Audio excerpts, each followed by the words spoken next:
Millions of children are educated every day in a myriad of settings. Homeschool, public school, private school, charter schools, online academies, learning pods, private tutoring, and more. Why are so many families transitioning to homeschooling? What advantages have they found? What unique challenges do they face? What have they learned, and how can listening to their experiences support your child's education? These are their stories. Together, we learn. This is the Edvantage. Hello, fellow educators, and thank you for listening. I'm Todd Michael, creator and host of the Edvantage. Today's guests are Rob and Melissa Fugazza.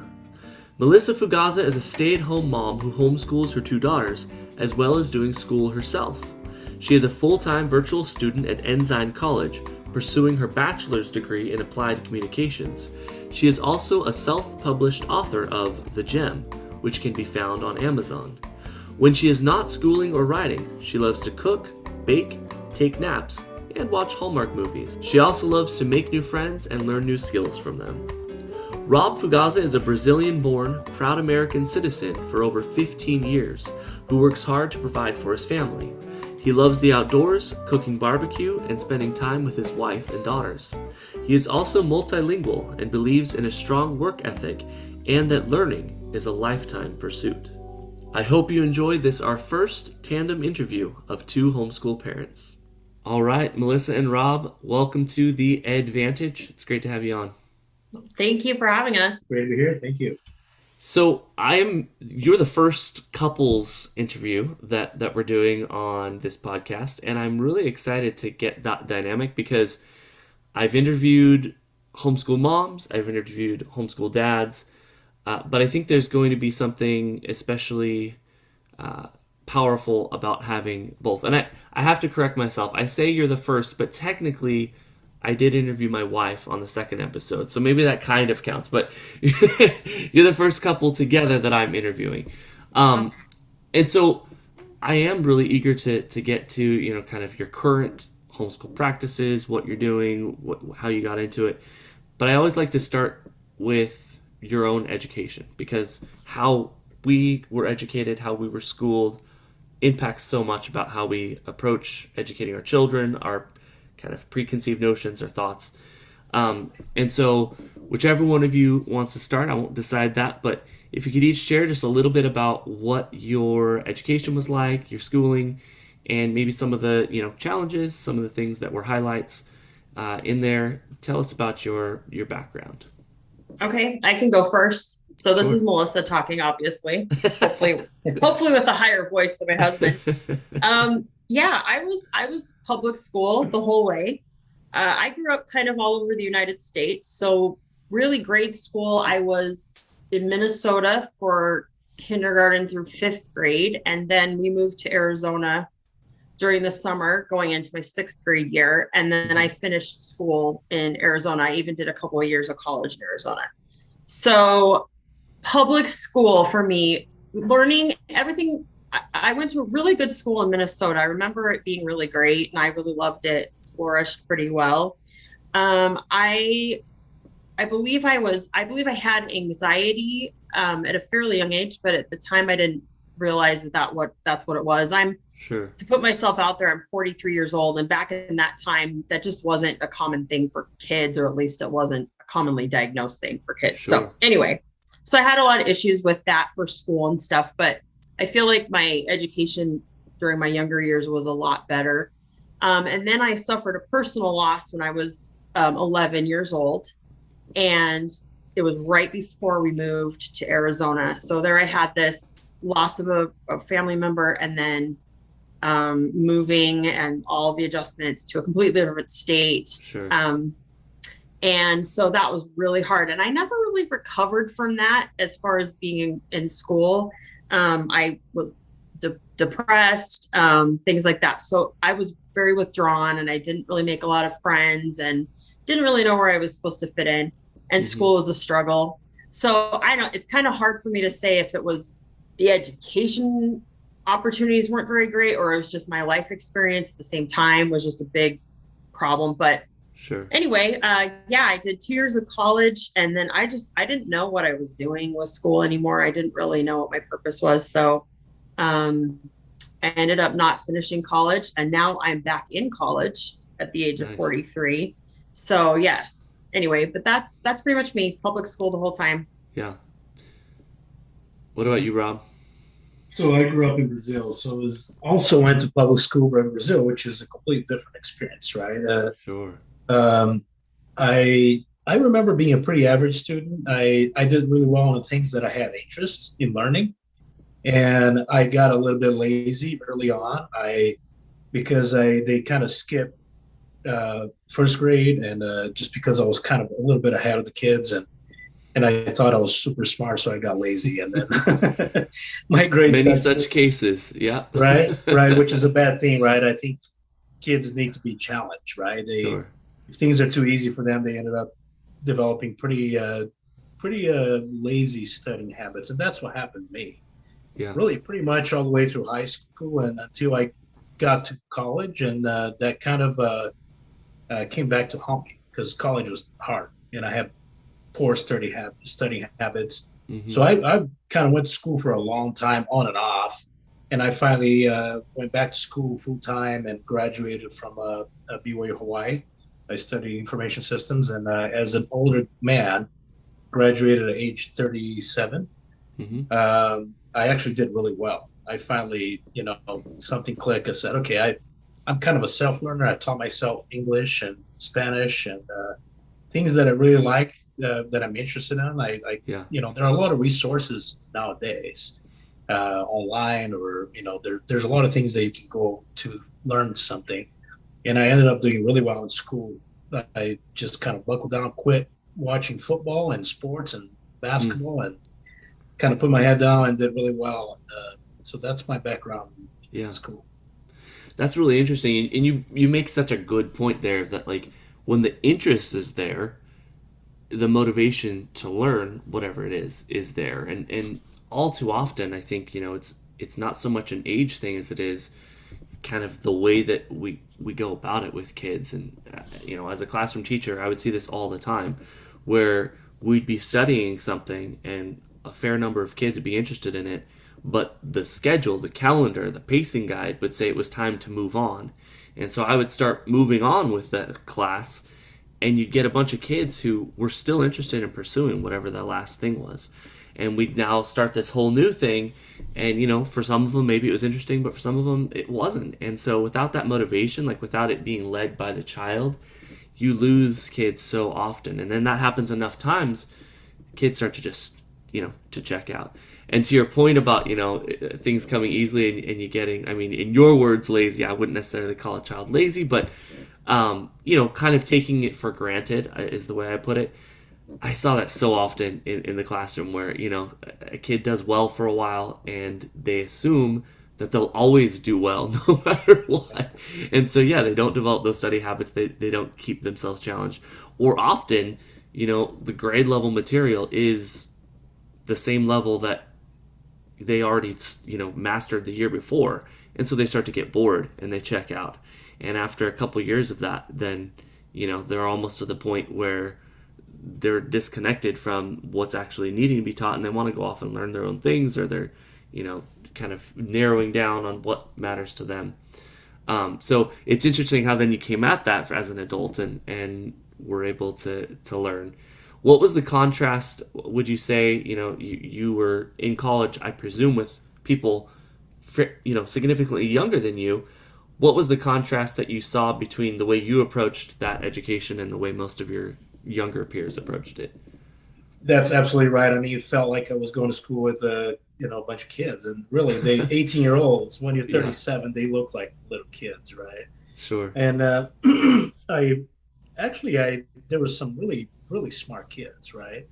And one of my best friends was a student from China, and we just pair up and study together. Mm-hmm. And I felt like I had to work a lot harder.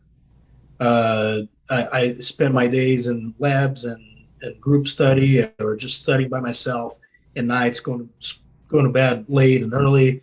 I'll try to get some of the material before the semester started and kind of get started on the first couple of assignments, get a little bit of a head start. So I felt like I had to work a lot harder Mm-hmm. because I was developing those habits Right. and trying to get good grades too. And I found out at BYU of Hawaii they have this basically outstanding scholarship.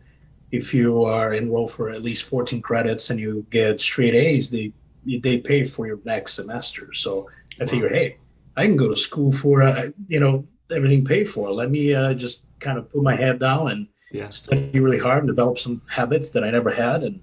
And so I felt like I had to work a little bit harder. Mm-hmm. But that was kind of the most, I think, the contrast that I could tell. Mm-hmm. Now I'm curious, was this simultaneous to you had kids at this time, or was this before Oh you yeah, had kids? Okay. yeah, So we had kids. so let's back up a little bit as far as the chronology here. At what point did you decide that you would homeschool your children? Because here you are, neither of you seem to have any experience with homeschooling. And then now you're raising your own children. I'm curious to hear, kind of what was that process like? When did you decide? How did you decide? And then how did you decide what approach you would take to homeschooling? Because that in and of itself is a whole nother layer. Sure. So when we first got married, I knew some families that homeschooled their kids, and I thought it was really cool, but I didn't want to do it the whole time. Mm-hmm. My original plan was to maybe do for middle school just for like 2 years, and then, so elementary school and then homeschool and then send them to high school. Mm-hmm. My husband, being from Brazil, homeschooling is illegal still in Brazil. And so it's just not done. And Sure. he had no real any experience or know anybody. So he was really wary to even think about it. So I remember I was pregnant with our first kid, our first daughter, and I was working at a bank, and a retired teacher came in to open an account, and he had, I just got there, we had time. So I sat and I was just kind of chatting with him as I was helping him with his account. And I asked him, his opinions about public school and homeschooling, kind of his thoughts. And he had worked in a few different school districts and in a few different states. So he had been around and seen different how things are done. And so my daughter's 12 now. So this was over 13 years ago. And I remember him saying, 10 years ago, so this would be over 20 years now, Sure. 10 years ago, I would have said, don't worry about homeschooling. Public school's awesome. There's a really great student to teacher ratio. Everything's great, blah, blah, blah. K through sixth grade, no problem. And then he kind of went off on a tangent about middle school. And it was really funny because he said, I don't know who came up with the idea for a middle school where you have these kids that are going through puberty and they're having all these physical, emotional, and mental changes, and then boom, let's put them in a class with 7 teachers where they rotate and they don't really connect with one teacher anymore. Yeah. And it's just a hot mess. The whole thing, it's a hot mess. They don't know how they're feeling, what's going on. And then they don't have really a classroom, that they're just there and they get to know one teacher and they feel connected. And he said, I just feel like middle school is very poorly planned. I don't like the whole concept of it. And so he kind of turned me on to that more yeah, middle school's horrible. And then he challenged me. He said, go around and ask friends, family, total strangers, ask them how their middle school experience was. And so I did. I asked love it. I asked 60 or 70 people. I'm not even kidding. And with the exception of 1 or 2 people, everybody had very strong feelings against middle school. It wasn't just, I didn't like it. It wasn't for me. It wasn't great. It was, I absolutely hated it. It was horrible. My grades suffered. I was a good student when I was, in elementary school. I got into middle school and my grades just tanked. And then I had to work like crazy in high school to get ready for college. I mean, it was all kind of the same information. And I thought, okay, well then, this whole middle school homeschool thing, let's do that. And then life happened. We ended up moving to Hawaii. That's another story for another podcast. But our daughter we both ended up having to work quite a bit. So we, put her in school. So she started kindergarten and first grade. And I remember we went to a parent teacher conference once and she was doing fine in school.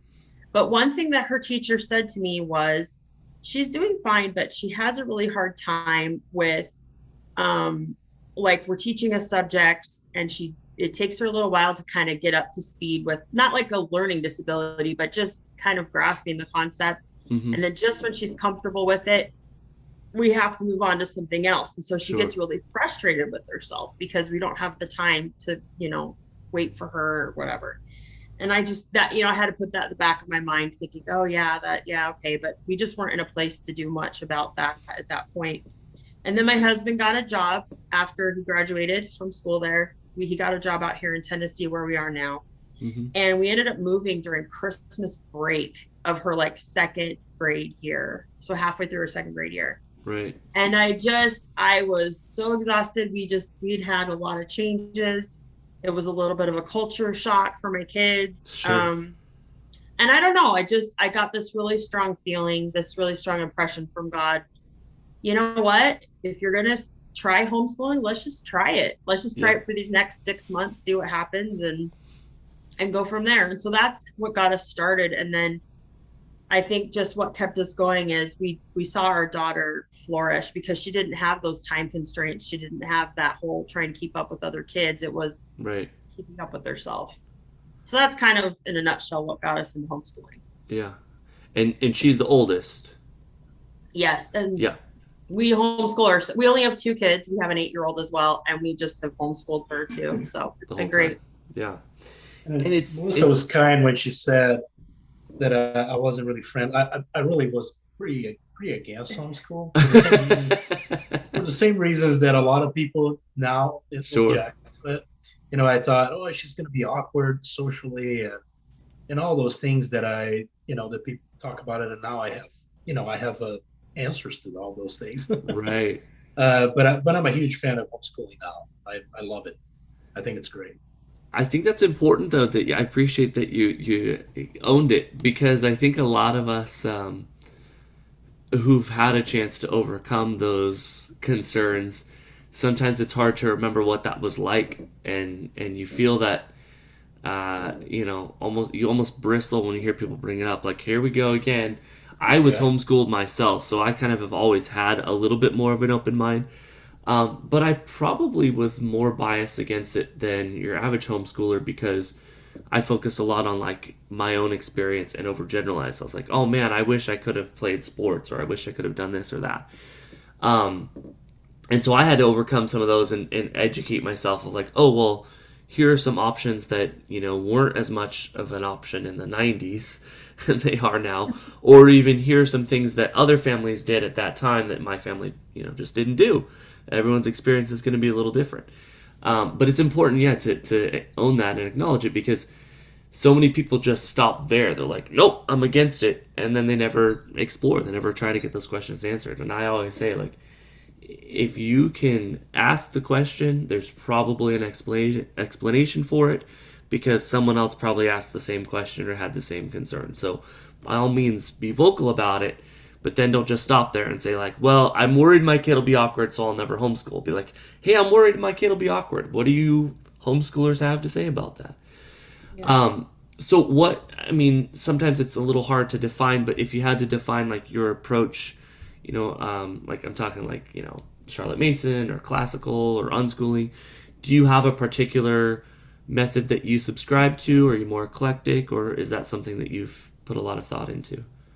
So I'm glad you brought this up, because I have had a few people approach me during the pandemic. Mm-hmm. They were freaking out, and they decided to yank their kids out and homeschool them until we figured out if the world was going to go back to some sort of a normal, right? Sure. And so I had a couple of friends texting me and saying, I am so overwhelmed. What do I do? Where do I start, or whatever? And my first piece of advice is, do not Google homeschooling, because you will lose your mind. There's like 80 billion things out there, and so many types of curriculums, and so many methods, and so many whatever. And so I told my friends what I did, because I made that mistake first, and I completely shut down for a good week or so.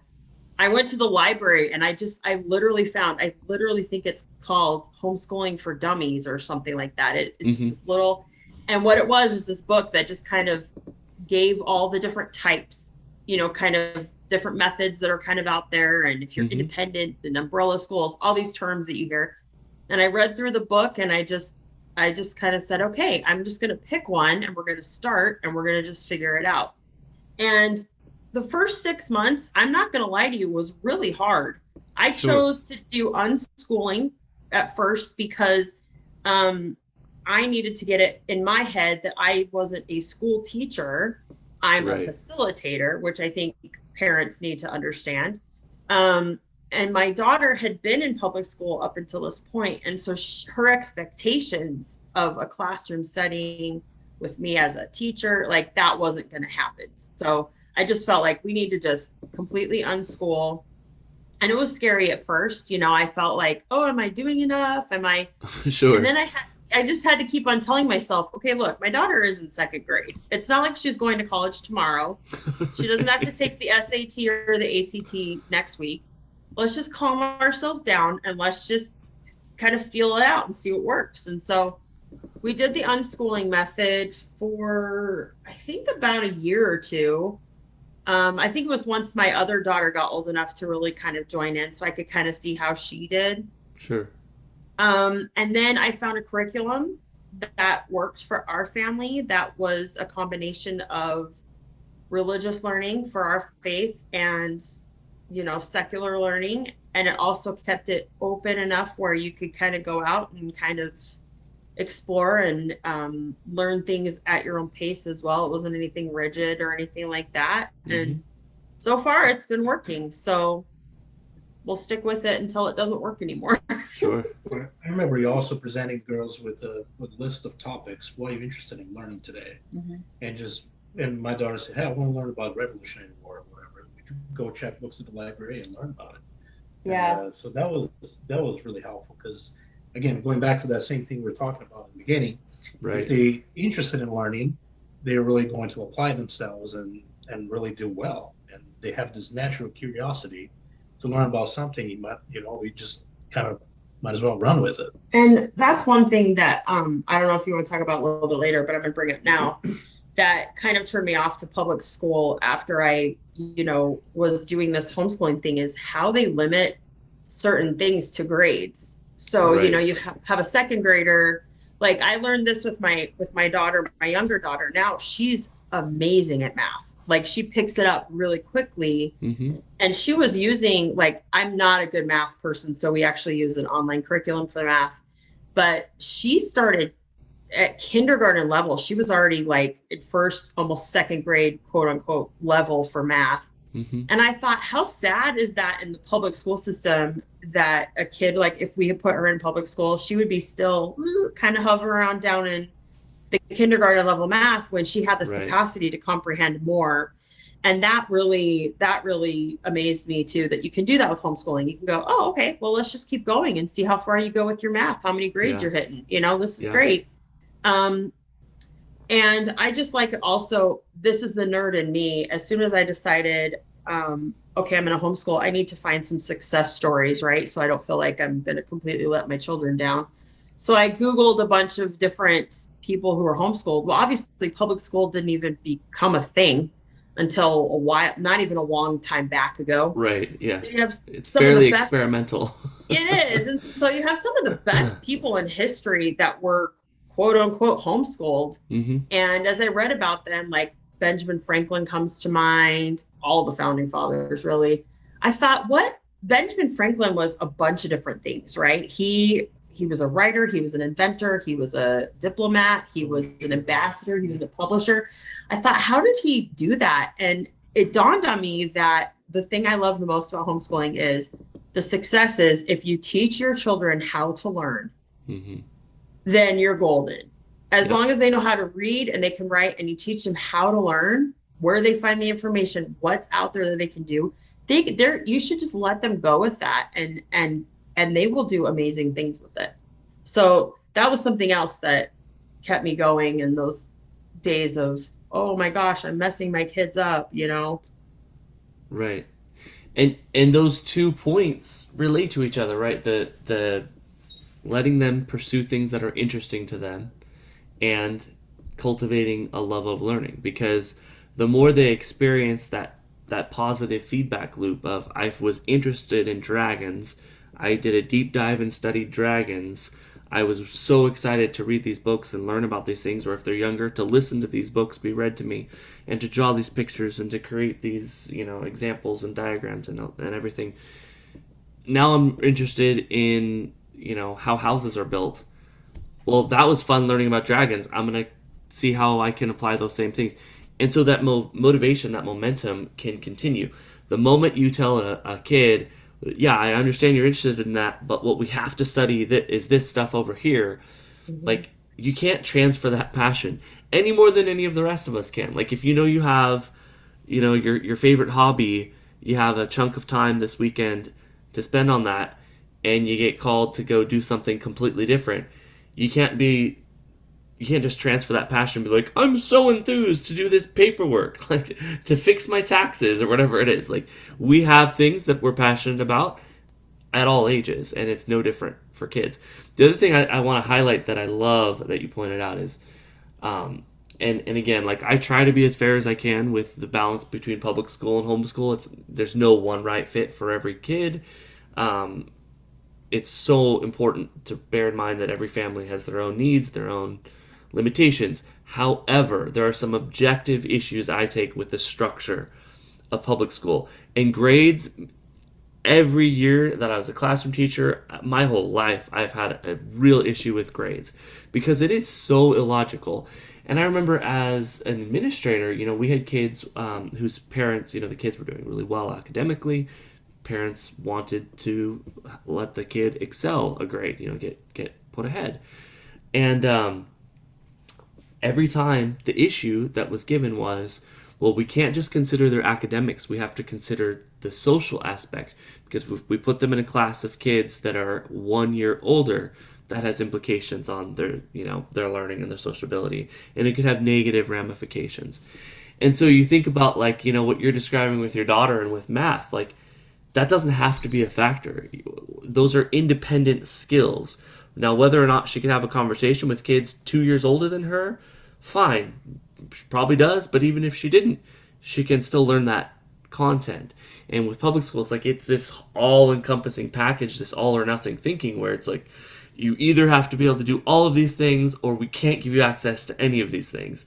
And what a disservice that is to so many kids. Because as soon as you realize, like, whether I try, whether I don't, I'm only going to have access to this grade level bandwidth, it gets a lot of kids who would be pushing and would be driving their education kind of just kick back and settle and, let whatever happens happen. So I love that you highlighted that. That's really important. How have your, because now it's been years that you've been homeschooling, how have your maybe misconceptions or, ideas about homeschooling, expectations that you had going into it, how have those shifted? What are some of the discoveries that you've had, or aha moments you've had as you've now experienced it? Do you want to answer that first? Sure, I'll address the whole, social aspect, if you will. I know homeschool taught me that for the kids to have a good social interactions, it really takes an effort from the parents, right? It needs to be a purpose-driven activity. So you need to make an effort to make sure they are surrounded by kids and how close their age. I love how our oldest daughter, she can talk to kids younger than her, older. She can talk to adults, and Sure. she doesn't seem to have that barrier as some kids do, right? They only hang around kids their age. That I see that as a huge plus, huge positive.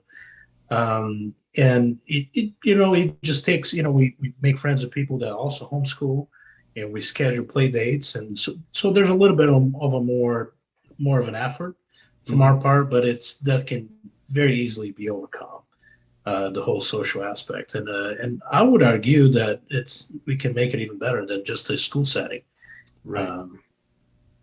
Yeah, for me, I had to get over myself. I think that's a really big thing as a parent.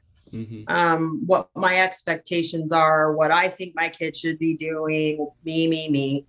I had to kind of go, okay, what's going to make them more successful as a learner without considering just, whatever. And I'm not saying I had to be completely submissive to my kids. That's not what I'm saying at all. I'm just saying I had to let things go.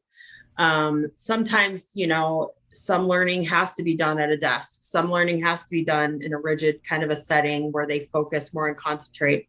Some of it's not. I have my kids laying around on the couch reading and writing book reports some days. Some days we're outside. Some days we are sitting at a computer and reading articles and being a little bit more rigid. I think I had to get over what I thought it was supposed to look like in my mind, what I thought it had to be.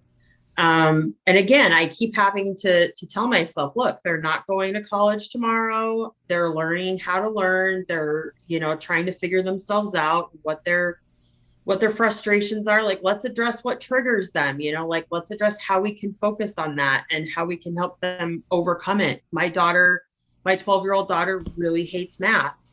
She wants to like math, but she really hates it. It just doesn't come naturally to her. And I can relate to that 100%. Sure. And we've had to battle it out, but it's cool because I battle that out with her. I don't just sit there and do your math, figure it out. It's right. Most of the time, I'm not going to lie to you, I'm sitting there next to her like, oh, let's rewatch that. Yeah, I didn't understand that concept either. Let's do that again. And I think that's really helpful for her as well, because she realizes that adults don't have all the answers, and it's okay. Sure. It's all about like just making the effort and really, like trying to understand the concept. And here is her 43-year-old mom going, I don't know what he said either. Let's go back and, learn that. It makes it great. And that's another thing that some of my friends have been worried about with homeschooling is, but I'm not an educator. I don't know stuff. And I always say to them, no, you learn together. You learn with your kid. It's not, you don't go out and get a college degree and then come back and homeschool your kids. That's not how it works. And it all goes back to learning how to learn. And I think, education is a lifelong pursuit. It is for everybody, whether it's formal education or not, you need to learn things. And so it's important to always have that attitude. Yeah. And it's funny because I don't know where this misconception comes from that classroom teachers are know-it-alls, because if you look at like middle school, high school, and college, they have a very narrow bandwidth of information that they're expected to know. It's like you have your area of expertise, you know about that deeply, and even they prepare for most of their lectures or their lessons the week of and the day of, the morning of, right before. They're revising, they're editing their lesson plans, and they're improving as they go. Talk to any middle school teacher who has to teach the same lesson multiple times a day. They'll always tell you, my best version of that lesson is the last session of the day, because I've had a few reps in, I've had a few chances. So even the experts in their narrow bandwidth don't have it all figured out. They're learning as they go. And then you get to the elementary level, and I have a multiple subject teaching credential. I didn't study in depth every aspect of math, every aspect of history, every aspect of science. Essentially, you learn some concepts that help you teach and approach teaching those concepts. And so parents can do the same thing. If you have a basic understanding of, if I want to help my child read, here are some good practices, some good principles and strategies that apply to that. That's all you need to know. You don't need to be an expert on classical literature or an expert on how to write a book in order to help them understand the quality of a well-written book or any of that. It's 100%, like as you say, you learn as you go, and it's more about being that guide and that positive influence, encouraging their learning, than being a content master, especially in today's day and age where like all the content, all the memorizable facts are at your fingertips. You can Google that information, but what you can't Google is how to respond appropriately if somebody is rude to you, or how to persevere when something's really hard and you have to keep trying at it and keep trying and keep trying. You can't Google how you regulate your emotions when you're feeling really angry and you want to harm someone or react poorly, and it wouldn't be appropriate to do so, and you have to try to calm yourself down. Those are the invaluable skills that our kids need to learn. And so the content, whether or not you know it and whether or not your kids memorize it, like that's the lowest level of processing that our minds can do. It's this higher order stuff that really matters. And that's a little bit of my soapbox, and I've said it before on the show, so anybody who's a long time listening knows. It's just one of those things that, like, so many people get hung up on the content, and I'm like, nobody has, unless you're a contestant on Jeopardy, you don't need to know everything about everything. And even those people have their limits. Yep. Now, so true. as you've, gone through this experience, you mentioned people coming to you with questions, and actually, ironically, the way that I made contact with you two is through a mutual acquaintance who, as he described you, said they almost have me convinced to homeschool. Which I secretly hope that this episode just nudges him a little farther over. But I am curious, what advice do you have? Because there are so many families who, with recent events, whether it's with things in the news, with shifts that have happened in public schools, or simply just the way that people's lives have kind of changed and become a little more free. People are working from home. There's more opportunities to homeschool. And so we've seen so much of an influx. What advice do you have either to those who are on the fence, or even those who maybe have jumped in already, who've committed to doing it or to trying, but they're like, now what? What do I do? I'm a little overwhelmed. I think COVID has brought up to parents' attention what's been taught at school and how it's been done, right? Mm-hmm. The whole being at home and doing the Zoom classes, I think got parents to be a little bit more curious and more involved, which I think it's a positive thing. But parents also started seeing some of the things that teachers are teaching that they don't really seem to fit what it should be taught in school, right? About morality and things that we traditionally think that's really fall upon a family. What I have to say to parents, yes, homeschooling, there's benefits because you have a more controlled environment that you can instill your values and your morals into your kids. But I say do it for the right reason. Don't do it because you are afraid of sending your kid to school and learning something that it's in opposite to what you believe to be right. I believe that it's definitely a benefit of homeschooling that you can have that, but don't do it for fear. Do it for the right reasons. Do it for the potential that it has of your kid being able to learn how to learn, be able to develop and into something more than just finish the year at a first grade level. Just don't do it by fear. Do it because you want to really truly help your kid become the best version of themselves by the end of the school year, and learn how to learn. That's my advice for parents. That's great advice. What about you, Melissa? I would say I like what he said. Don't make the decisions out of fear. It's really funny when my friends talk to me, like I said earlier, where they approached me during COVID about homeschooling, and they were afraid. There were a lot of uncertainties. They didn't know how things were going to look in the long run, and they were panicking.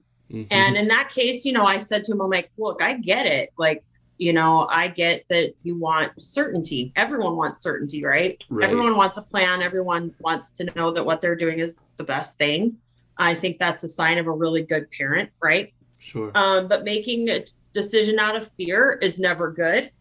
And I want to say homeschooling is not for everyone, but with me saying that, it doesn't mean that it isn't for you either. I think a lot of people hear that, it kind of becomes this like slogan, oh, homeschooling is not for everyone. But I really do feel like there are times where it's necessary. I have all kinds of friends that they've either homeschooled their kids from the very beginning to the very end. I've had some that they thought public school all the way through, and then their kid had a really hard year or something was going on in their family, and they felt like we need to pull them out for a year and kind of get things figured out. I have friends that have one kid that I'm like, send that kid to school. That poor kid needs people in their lives other than the mom and the dad. I mean, there are just so many different, there's so many different dynamics, and it's not a one size fits all kind of thing. So it's kind of hard to say that, but I do know that for me, I started homeschooling my girls for different reasons. But now if people were to ask me, why I homeschool, those reasons have changed. Some of Sure. them are the same, but some have changed, Yeah. and it evolves just like anything else. So yeah, I don't know. I just think people need to, I don't know, there's some weird thing with homeschooling, it being like a bad thing or odd or whatever. And I have this friend that she was one of those that was homeschooled her whole life, as you said you were. And Hmm. um, but she was like, I think when she got to 10th grade and she said to her mom, I want to go to high school. And her mom said, okay, and put her in. And so she actually ended up getting married and having a few kids, and she decided to homeschool her kids too. And she was one of my, inspirational people that I talked to at the beginning of it. And she always said to me, Melissa, if you need to take your kid out of public school, take them out. If you need to put them back in, put them back in. Right. And It I really just is that thought, simple. yeah, and I thought, oh yeah, okay, that is pretty, yeah, you're right. We get a little too caught up in all the dynamics of it or whatever, and we make it complicated. And Right. she was right. It's like, hey, if it doesn't work and your kid's lacking in something that you can't provide, then yeah, go for it. No problem, no judgment. It's nothing like that. So I don't judge people for sending their kids to public school. Heaven knows, we talked about this before, Todd. Right. There are days that I rank, like there could be a day with my kids that I'm like, it is public school enrollment time. We're doing this. Yeah. And then there are days that I'm like, it is military school enrollment time. I am serious. Like, I am Highest sending threat you up. level. Yes.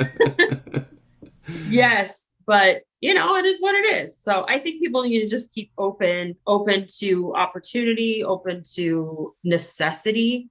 Right. Some kids, maybe they need that for a year. Maybe they need to be home for a year with mom and dad, figure it out. Then they go back. It's fine. It's totally fine. Yeah, and I love that you highlight, how stupidly simple it really can be. It's like so many people view it almost like a boxing match where like you have to pick your corner, you have to pick your, or maybe like a sporting event where like you got to pick your team and wear your colors. And if you were to dare try to switch teams mid game, like you would get booed and thrown out of the stands. It's not like that. Like most homeschool families, no matter what level you're coming into it with, they're gonna support you, welcome you, celebrate you. Most people who send their kid to public school, if you put your kid in public school mid-year, if you put them in at the end of 5 years of having them homeschooled, the other kids, the other families, it's like a blip in their consideration. Like, oh, you're homeschooled? Okay, cool. What music do you listen to, or whatever? Mm-hmm. And the less you make it a big deal in your mind, then you're also able to comfort your child and not have them like create such an identity around it. Like all too often, I would approach situations, quote unquote, as a homeschooler, thinking like that had to have been something that made me so different and changed me so much. And the older I get, the more I realize, like, well, it was a thing I did, and it's almost as similar as like you went to private school, you went to public school, you went to charter school, you went to school in this state, in this county, you went to school in this other state or this other county. There are going to be variations no matter what. And the more that, yeah, you have that flexibility, that fluidity, then there's less pressure because we realize that we don't have to have it all figured out from the beginning. We can kind of have that touch and go. And then the other piece that's so helpful is like if something goes totally funky, you have options. Like you have so many options. You can change your approach to homeschooling. You can, change it part way or from 1 year to the next. You can maybe try a different kind of setting. So you tried public, you tried homeschooling, maybe now try charter or whatever it is. But that I think that's really empowering. I appreciate you bringing that up. I do have one last question. I appreciate so much the things you've shared. I'm curious, since I do have you both here together, how do you approach this dynamic of because a lot of people, and I will, there are gender even patterns along with it, but a lot of people will assign like, well, my wife homeschools the kids. That's her thing that she does. Or in some cases, it's the husband homeschooling. And they kind of divide it up and it's like, that's what you do. In your home, is learning and education and schooling something that only one of you cares about? I mean, from the conversation, I don't think it is. I can tell that it's not. But like, how do you divide that up? How do you both approach it? And is it something that you ever had a conversation about and decided formally, or have you each kind of fallen into or settled into roles as it's gone forward throughout the years? Well, as far as like subjects, I would be considered the homeschooling parent, but that's Sure. because my husband, works full time and is, It's mostly because of God. yeah. Yeah. Right. But I'm naturally a homebody, and I'm a social person, but I just like being home, and I'll be honest, I hate to exercise. I don't really like all the physical stuff, and I hate the word hiking. But my husband, Even just the word, not the act of I it. hate You don't want to the hear the word word. yeah. But my husband, he's very into physical activities, really into those kinds of things. And so, it's been good because, that's his thing. My kids, I don't want to say forces us, because that's not the right word. He strongly encourages us to be more physically active and to be outside and to do things. Sure. And that's really important. I acknowledge Yeah. that. And then me, I'm an avid reader. I mean, I read a lot. And my 12-year-old daughter is totally my little mini me. It actually bugs me a little bit because I can't get enough books from the library because she just reads them so fast. It's a very good problem to have. Yeah. Yeah, she's a very good reader. So that's great because I encourage that. So it's really kind of cool. We work in tandem and what's really interesting is our kids know what our interests are. Sure. They know dad is really good at math and mom is not. And if they're really struggling with math, they go to dad. And they're like, Dad, I don't get this. And he helps them out. If it has to do with writing or reading, grammar, that's me. I'm obsessed with that stuff. They come to me. So I think when you naturally use your strengths to help your children, it's just really nice. And it's also good for them to see that we're different from each other. Sure. One of us is better at this, and that's cool. We learn from that. And then one of us is better at this, and we learn from that too. And I don't know, I think it's worked pretty well. I think it just kind of naturally happened. Yeah, I think so too. We never really had a formal conversation about it. I think it was just kind of fluid. Hey, you know math a little bit better. How about you help him with this? And Right. I'll make sure we'll keep him outside running and doing something physical, keep themselves healthy too. So there's not really a formal arrangement, but we kind of play to each other's strengths, like you said. Sure. And it's been good. It's working out. Yeah. Yeah, it sure sounds like it. I won't lie, she does the heavy lifting. Yeah. As far as homeschooling Not goes. literally though, because I don't like it. Right, because that sounds like hiking. Yeah, That sounds like hiking. That's not my thing. Well, and I think that's the important thing to realize is, yeah, there's going to be somebody who has to take the lead as far as the contact time in most cases, but that doesn't exclude the other parent from still having that role, from encouraging, from providing that moral support. Even at the end of the day, on those days where it's like military school, being somebody to just talk to about it, who gets it, who's willing to understand it. And ultimately, if things are functioning as, in an ideal way, homeschooling is really just an extension of parenting. And so you're both involved in parenting, you're both going to be involved in educating your child. And I think one of the underutilized or maybe under-recognized advantages of homeschooling is it gives you so many more of those opportunities, because your child's schedule goes from kind of being what dictates everything, like, oh, well, the school needs us to be here on this day, and we have this meeting at this time, and we can only schedule our vacations on these dates, and everyone else is scheduling their vacations on those dates, and so on. Your life starts to open up to, well, now we can really focus on what our kids' needs are, what our family needs are, and the schedule follows.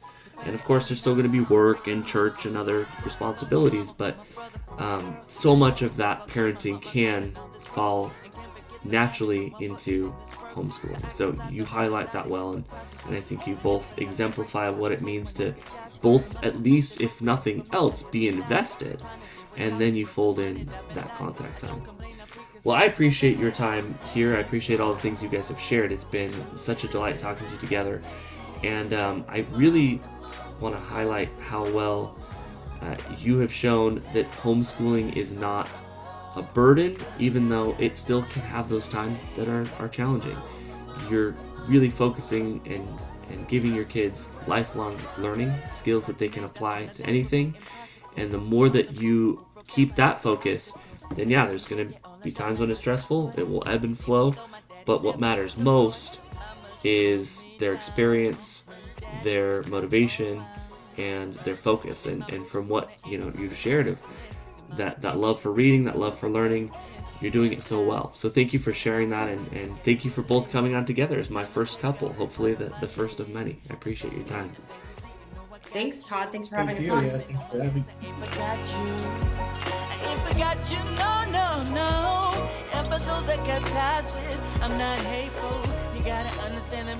That was Rob and Melissa Fugazza, husband and wife, mom and dad, and homeschool teammates.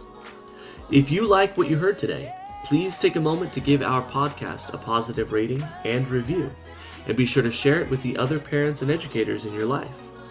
If you want to take the guesswork out of homeschooling while saving yourself time and money, head over to HomeschoolEdvantage.com and check out our free resources, and consider becoming a member to unlock your access to the most comprehensive training available for homeschool parents. Their education begins with yours. You can join the conversation by connecting with me on Twitter and Instagram at Todd K. Michael, Facebook and YouTube, Homeschool Edvantage, and at HomeschoolEdvantage.com. That's HomeschoolEdvantage with an E.com. Links to all in the show notes. Thank you for joining us. Bye, everybody.